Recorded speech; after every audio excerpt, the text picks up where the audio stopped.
Unit 15 here, we're looking at muscles of your, or bones of your pelvis, your pelvic bones. And what you'll notice here, which are highlighted in green, yellow, and red, is that there are actually 3 bones in one.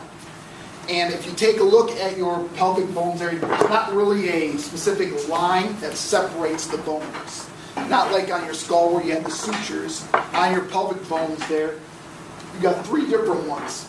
The one on top, okay, you've got the big old crest. Okay, we call this the ilium. Ilium here. Okay, so that's the one that's on top. The one, okay, that's kind of broader, and it's towards the back, we call that your ischium. And up here that would be in green. So looking at the ischium. And then towards out front, okay, you've got your pubic bone. Your pubis more specifically. Pubis, okay, other people call it the pubic bone. So that's towards the front. So we've got 3 different bones: ilium, ischium, and pubis. Take a look at the top bone here first, the ilium. We got a few different landmarks. Now, the nice thing is most of them, the only difference is anterior, posterior, superior, and inferior. So you don't have to worry about as much about memorizing with that. Let's start at the top here, the big old arc. We call that the iliac crest. Big old arc at the top, we call that the iliac crest. And those are the ones you can feel on yourself, okay? You stick your thumb straight into your side, okay, go down. Okay. That bone that you feel that arcs, that's your iliac crest.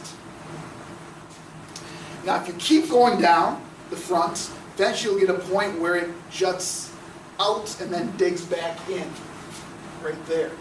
We call that the anterior superior iliac spine, or abbreviated as ASIS. I don't care which one you use next week. If you want to spell the whole thing out, great. If you want to just abbreviate, that's okay. Now we've got 4 different iliac spines. Okay? We've got an anterior superior, an anterior inferior, and then we've got a posterior superior iliac spine, posterior inferior iliac spine. So basically all 4 of these landmarks are iliac spines. The only difference though is anterior and posterior, superior and inferior. In your lab manual there it shows the abbreviations, so feel free to use the abbreviations, feel free to write it all out. It doesn't matter to me which that you do. Lastly, on the back side there, we got this big old divot. Okay, punch out there. We call that the greater sciatic notch. And if any of you have had any sciatic pain or know of anybody who has sciatic pain, what happens is you feel this pain that shoots down typically the back of your leg, kind of originates in the butt, maybe you feel a little bit in your hamstrings. And that's because the sciatic nerve, which passes through this notch, that's the nerve that's inflamed. That's the nerve that you're feeling right there. So the greater sciatic notch, that's on the back side.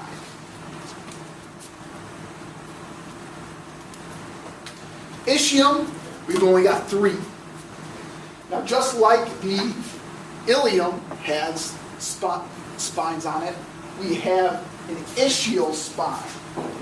Now the ischial spine is just below that greater sciatic notch. So here's the greater sciatic notch. Here's that ischial spine. Now don't get it twisted. The posterior inferior iliac spine is up here, not down here. This is the ischial spine. And that's because it's lower on the body. So this is the ischial spine, not the posterior inferior iliac spine. So you got that ischial spine, and directly below that, we got a smaller notch. We call that the lesser sciatic notch. Here's the greater sciatic notch. So right there is going to be the lesser sciatic notch. And finally, at the bottom here, we got this kind of roughened part, pretty broad. This is the ischial tuberosity. or otherwise known as the bones that part of the bone that you sit on whenever you take a seat.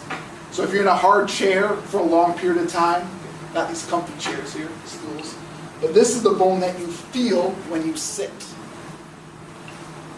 So that's the ischiotuberosity.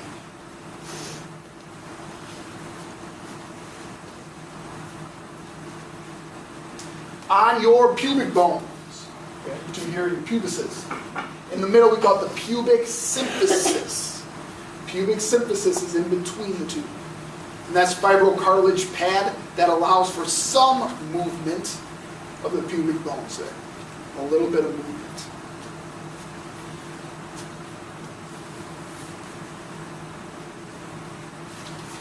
The last two kind of incorporate all three of the different bones. First one is the acetabulum, or acetabulum. I like to pronounce it as acetabulum to help me remember it, how to spell it. And that's the big old hole, or not hole, but big old crater there in your pubic bone. Oh, I apologize, no, in your pelvic bone. So notice how all three of the bones intersect at the acetabulum, or acetabulum. And this is where your femur sits. This crater, the acetabulum, is where your femur sits. And last, we got obturator foramen. Foramen meaning hole. Obturator, okay. I like to think about it as really big. O is very big. O, obturator, big hole there in your pelvic bone. So what does those look like here on the actual bone? Let's take a look.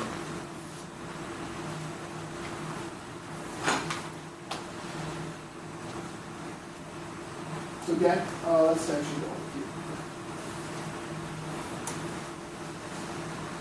So you have your pelvis here. On top here, we got the iliac crest. Because this top bone again is the ilium. Notice it intersects right there. We got the ischium, and we got the pubis. So ilium, ischium, pubis. On the ilium, we got our iliac crest. Towards the front, we got our anterior superior iliac spine, or ASIS. Then we got the anterior inferior iliac spine, AIIS. Posterior superior iliac spine, PSIS.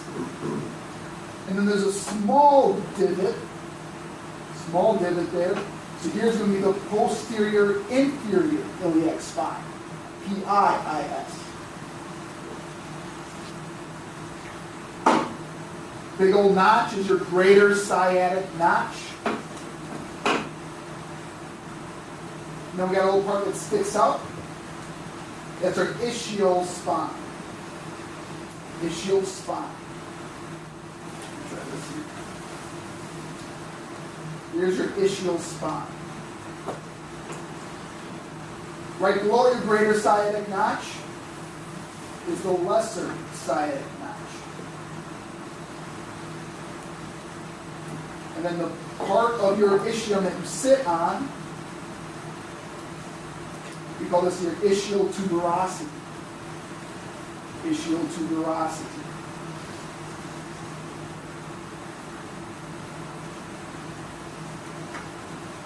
You got two pelvic bones here. Between the two, you got your pubic symphysis. So where they meet, that's where your pubic symphysis is located.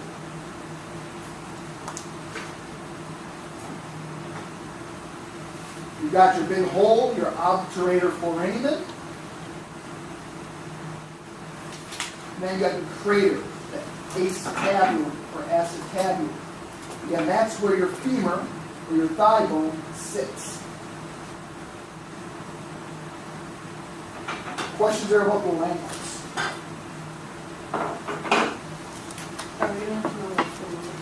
What's that? Are we not doing left from right? Yes, you will. Yeah, we'll go through that right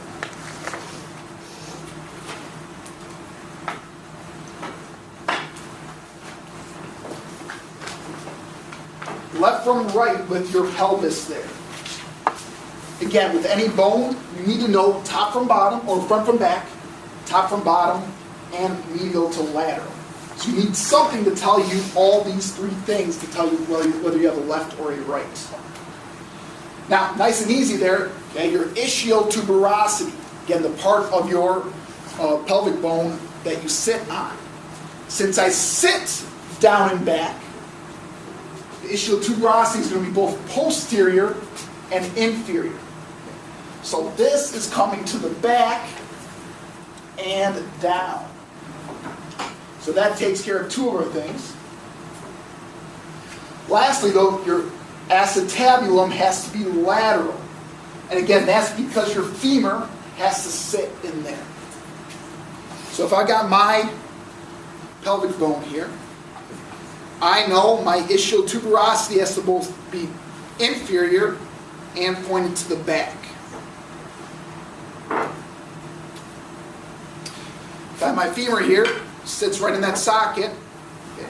My acetabulum is medial, that doesn't make sense. All right. It's running into my body.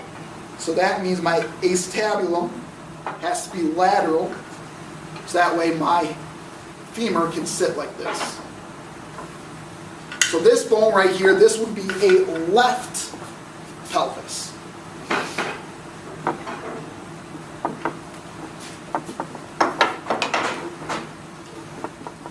And again, if you got better landmarks to tell all these three different parts, go ahead and use those. This is just one example of how you can tell left from right.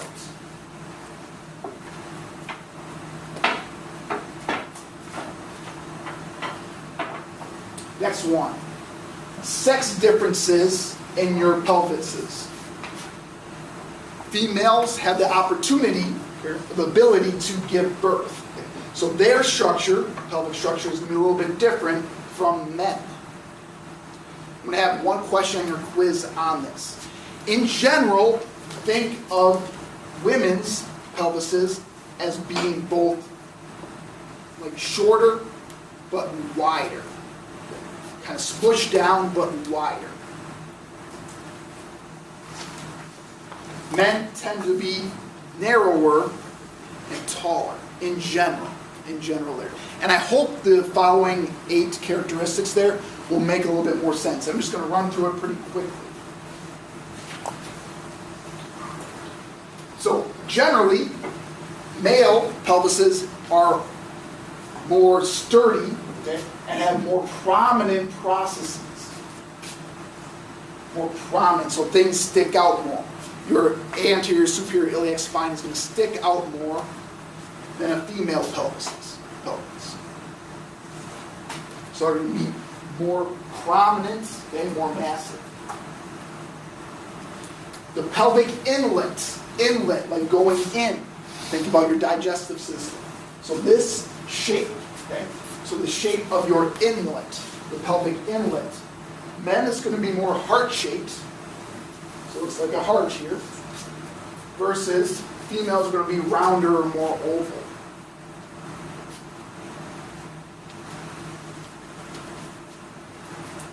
Going out the back, the outlets, okay, going out the back, obviously is going to be wider for females and narrower for men. And that's just because of the ability to give birth. So the outlet going out the back is wider for females.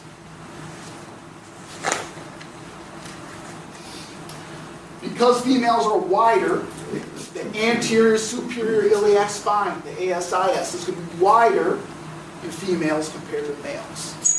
Males, again, is a lot narrower. Females is going to be wider.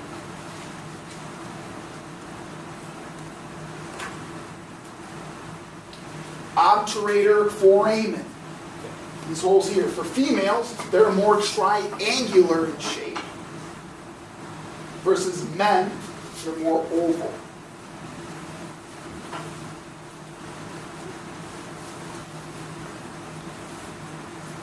Acetabulum. Acetabulum here. Okay. So if I've got my pelvis here, for men, the acetabulum is going to be more lateral.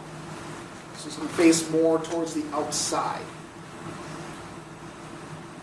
Women, okay, it's going to face more anterior. And again, that's just because women have the ability to give birth. So women's pelvises sit more like this. Men, that acetabulum is more lateral.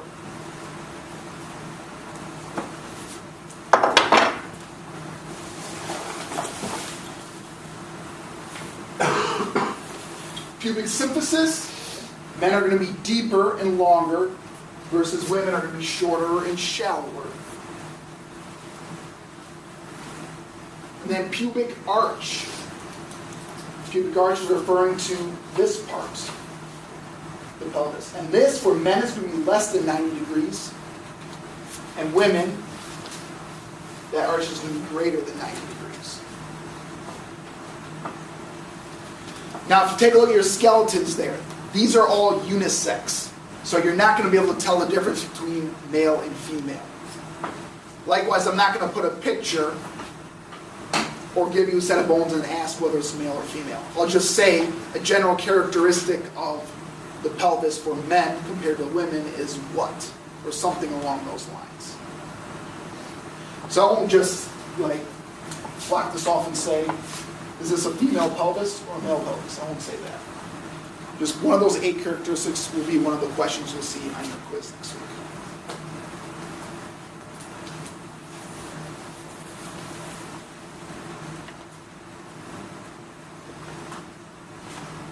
Articulations. And feel free again to check out your skeleton there.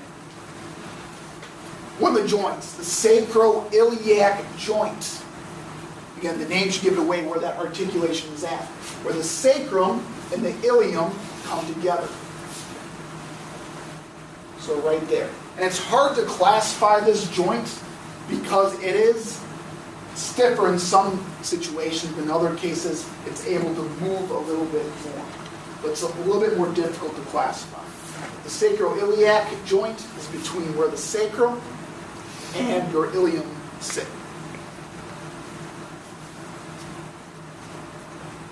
Symphysis pubis, right here. Symphysis, if you think back, that is an amphiarthrodial joint. Amphiarthrodial. Okay? And there needs to be slight movement that happens at the pubic symphysis. And that's because as you walk, this is how your pelvis moves. There's a little bit of movement there. It's nothing excessive, but a little bit of movement has to occur there.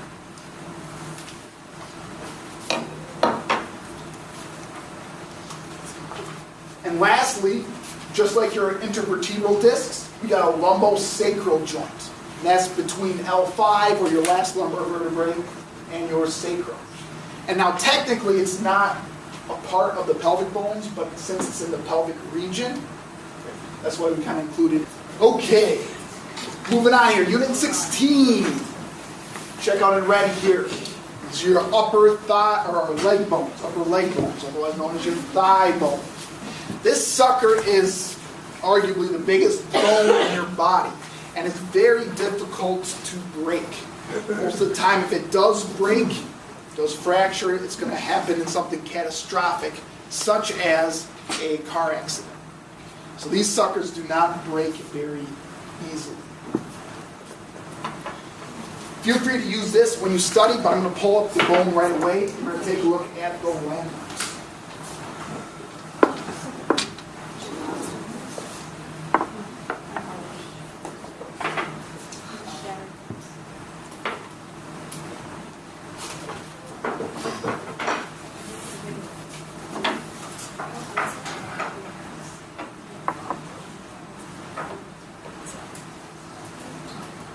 Okay, now what you'll find is the femur has a lot of the same landmarks as the humerus, or your upper arm bone.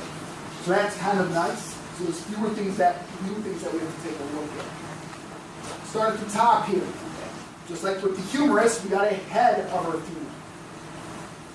But interestingly, on the head of our femur is this divot. This divot here. We call that the fovea capitis. Fovea capitis. Remember, fovea means a small pit. Fovea capitis.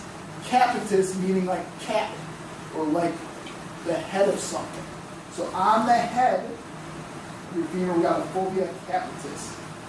And this, what is important, is blood vessels pass through this divot into the femur and provides blood to your femur so that it survives. So, if we got a head, next landmark is we got to have a neck. So here's the neck of your femur. With your humerus, we had tubercles, a greater and a lesser tubercle. On our femur, though, it's close but not exactly the same. We've got trochanters. So here's a greater trochanter. And then here, towards the back, is a lesser trochanter. Unlike your humerus, who had a greater tubercle lateral and a lesser tubercle anterior, for the femur, trochanters, greater trochanter is lateral, and lesser trochanter is posterior. And if you know these two trochanters, the other two landmarks make a little bit more sense. On the back side, the posterior side, you notice there's a kind of like a raised ridge that passes between the two trochanters. So we call that the intertrochanteric crest. Intertrochanteric. Inter meaning between, trochanter, trochanters. So between trochanter crest. Now that is a lot more prominent compared if you flip over to the anterior side. We've got a lesser prominent feature between the two trochanters. We call that the intertrochanteric line.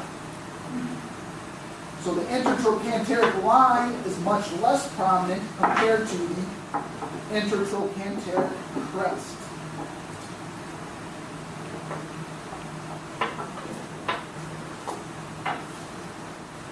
Moving down, kind of towards the lateral portion, you kind of got this roughened part of the bone right here. That is the gluteal tuberosity.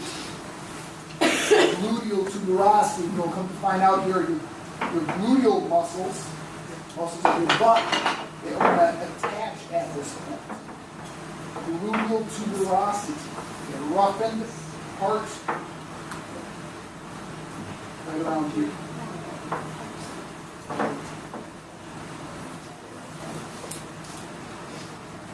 Moving on down, okay, we got a line in the back on the posterior side. So turn it a little bit. Okay, you can kind of see it a little bit here. We call that the linea aspera. Linea meaning line. Linea aspera. Now with that linea aspera, it's going to branch out into two other lines to these two parts at the bottom. These two parts, the ends of a long bone that stick out. These are your condyles. Now with the humerus, we had specific names. We had the capitis and we had the trochanter. But fortunately, with the femur, they just call this the medial condyle and the lateral condyle. Medial condyle, lateral condyle. Again, that should make sense. Because the head here, as we talked about last week, or not last week, we talked about the previous unit, you've got your pelvic bone here. So the head is going to point into the pelvic bone. So this is why this is your medial condyle and your lateral condyle. Now with those medial and lateral condyles, understand, okay, it's not only this part, okay, but it's all the way out here towards the bottom of your bone. Inferior portion. So these are still part of your condyles as well. Again, medial condyle, lateral condyle.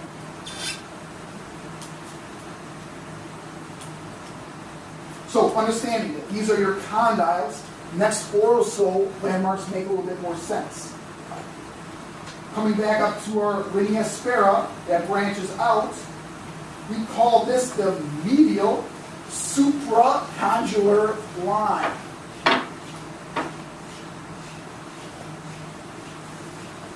Medial supracondylar line. And that should make sense. Medial, because it's towards the midline. Supra, meaning above. Condylar, meaning condyle. So above condyle line to the medial part. Medial supracondylar line.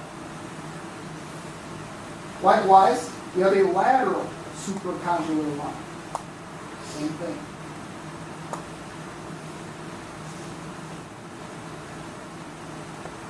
Again, understanding about a medial condyle and a lateral condyle.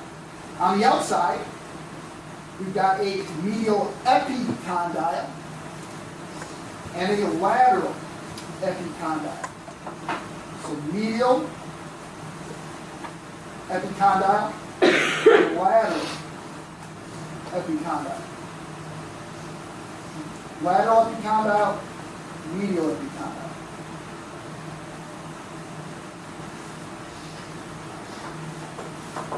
And then one special part on the medial side, you got this little thing up top here. This is your adductor tubercle. Adductor tubercle. So this is where some of your groin muscles attach on. Adductor tubercle here.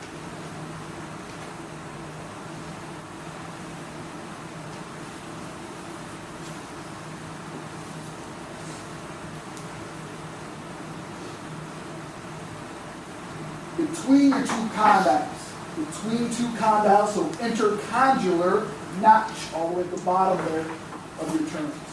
Intercondylar notch. You could also call it the intercondylar fossa if you want. But you have your two condyles. So between the two condyles is your intercondylar notch.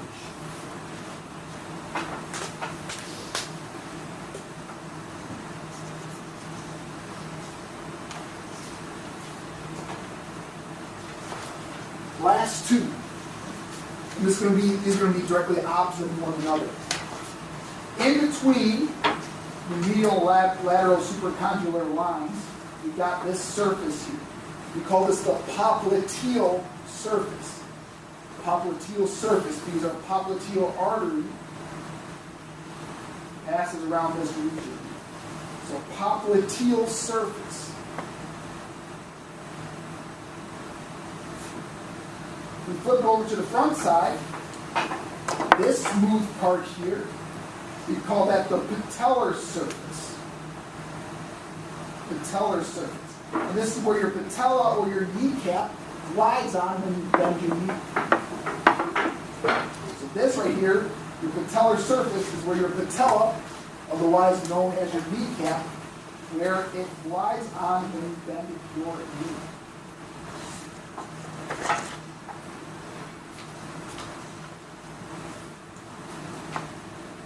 Questions there about any of those landmarks?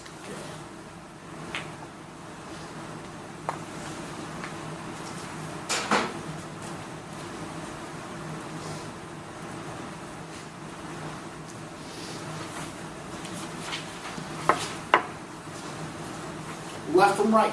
Just like with the pelvis here, you need to know left and right with your femur. Now understand this picture here is we're looking at the posterior side. Posterior side here. With anterior and posterior, what I like to think about is that intercondylar notch. That is always going to be posterior. It's always to the back. In general, though, if I'm taking a look at my entire back side of my bone versus the front side, the back side is a lot busier. Kind of like a mullet. Okay? Business in the front, party in the back. Okay? Back side of a mullet is a lot crazier. Likewise, the backside of a femur, there's a lot more going on. Okay. So either think in intercondylar notch, okay, it's to the back, or if you want to just think busy side to the back. And, just like our humerus, our head of our femur is both has to be both superior, above, and medial pointed in. So if I'm lining up my bone here, femur here, again, busy side has to be to the back. Head has to be superior and has to face in. So right now I've got a left femur.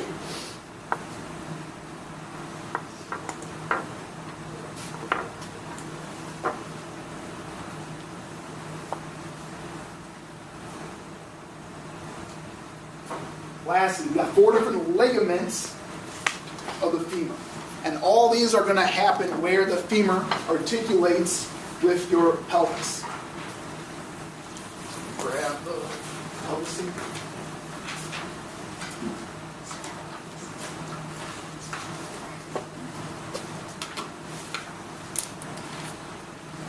All right, so you got your femur. The head of it is in the acetabulum. We got this red ligament out front here. That's your iliofemoral ligament, and the name should give it away, where the ilium and the femur are attached. So that's right here. So that's, again, it's in the front, and since it's in the front, if I extend my hip, okay, extend my femur there, okay, this ligament out front is going to get tight. So basically the iliofemoral ligament, its purpose, I want you to underline it, is to prevent hyperextension. So in your notes there, understand here that the iliofemoral ligament prevents hyperextension of the hip.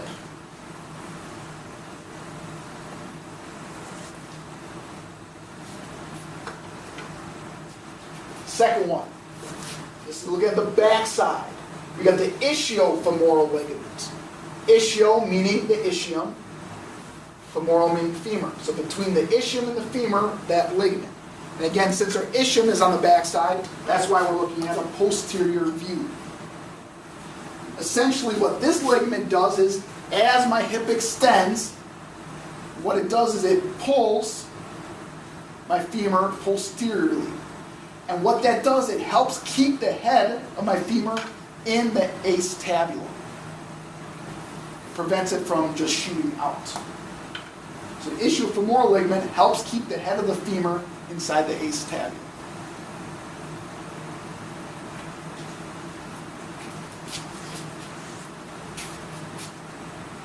Thirdly, in green here, we got the pubofemoral ligament. So again, where the pubis and the femur are attached. Now, like the iliofemoral ligament, this one, since it's on the front side, is going to help prevent hyperextension. But also, it runs this direction. It runs side to side. So this ligament also helps prevent excessive abduction. Helps prevent the femur from going away too far from the body. If you've ever done the splits and you've torn something down there, that's probably what you might have hurt. That ligament there was probably damaged. So again, the pubofemoral ligament, its main purpose is to prevent excessive abduction. Helps prevent hyperextension, but its main purpose helps prevent abduction.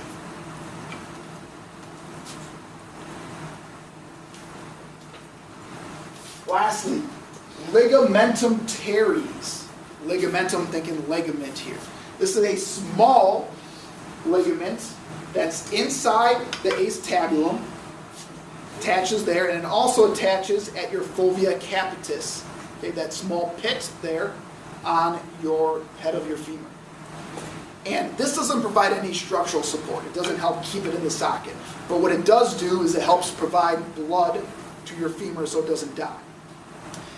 If you dislocate or you sublux, remember subluxation is when it goes out but then goes right back into the socket.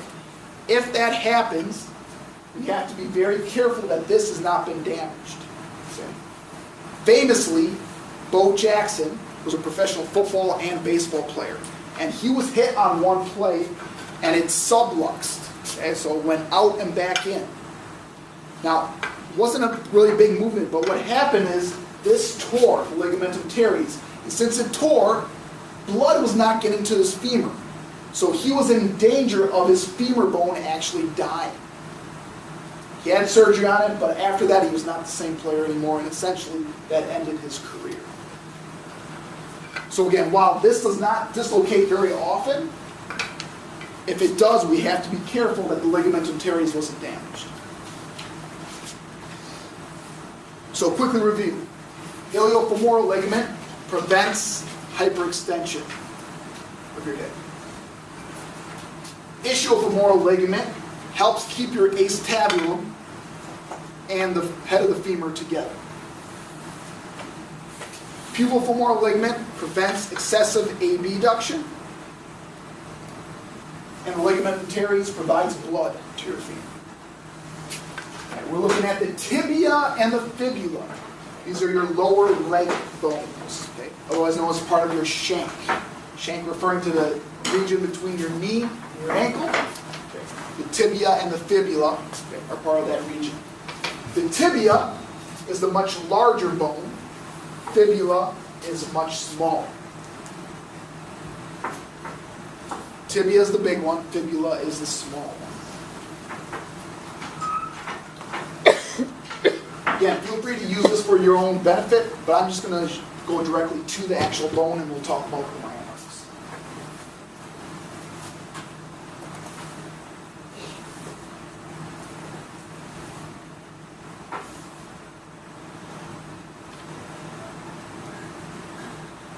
All right, so here's your, we got our tibia and we got our fibula.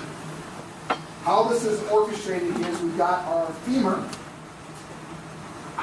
sits right there on our tibia. So that's how these bones are laid out there. So here's closer to your feet, here's closer to your hips. Let's start with the fibula. Fibula here. Right at the top. Like many long bones here, we've got a head. So here's the head of our fibula. If you've got a head, that means you probably have a neck somewhere. So this is like your neck of your fibula. Then we got this big long portion. We call that the shaft. We call that the shaft. And all the way at the bottom, you've got this part that sticks down and is more lateral. This is your lateral malleolus. You can actually feel this bump on your ankle. Alright, so I'm up here, okay? This bony part, okay, this is your lateral malleolus. Lateral malleolus. And that lateral malleolus, again, is on the fibula. While I'm up here, might as well go over to the medial malleolus. The medial malleolus, that's on your tibia. Okay. So that's on the big one. And again, that's this bump right here.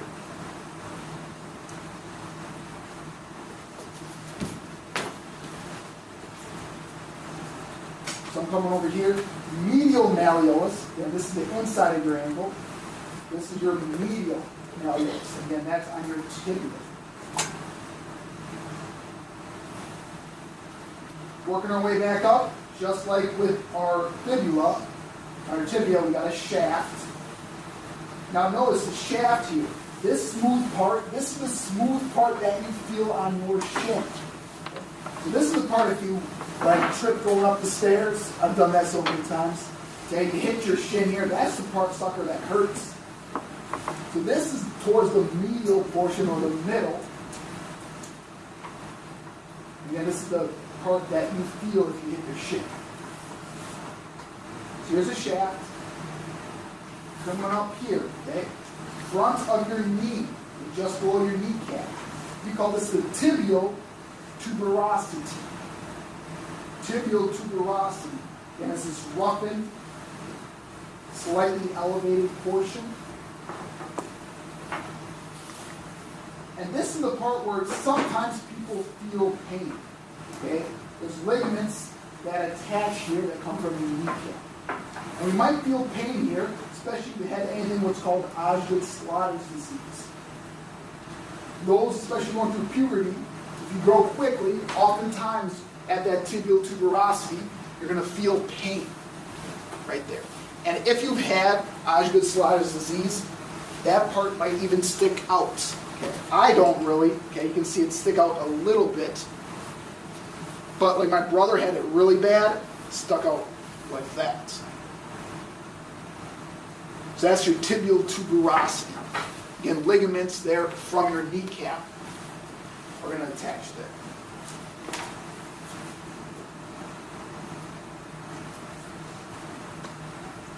Last two, we got also condyles on our tibia.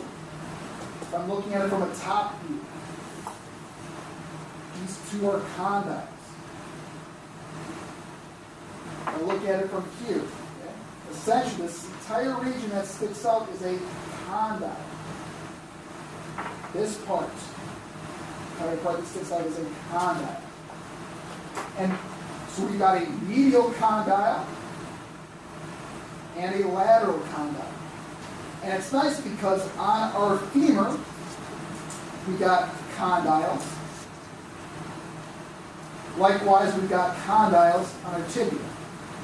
So essentially, the condyles of your femur and the condyles of your tibia, they sit on each other. So next week, if I put a sticker up here, understand I'm referring to a condyle.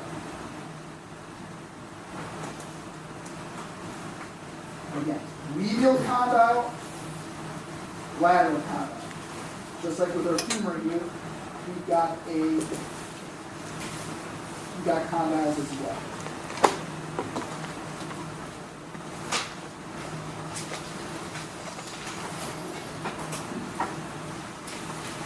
I think that is it.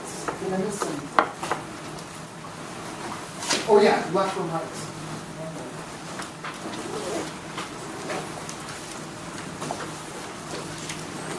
All right, I'm not going to worry about the fibula. Fibula we're not going to worry about. It's too small and it's hard to tell left and right here. But with our tibia, that medial malleolus, that is both inferior and medial. So it's down and towards the middle. Lastly, tibial tuberosity. It's the bumpy part on the front. That faces anteriorly. That's towards the front.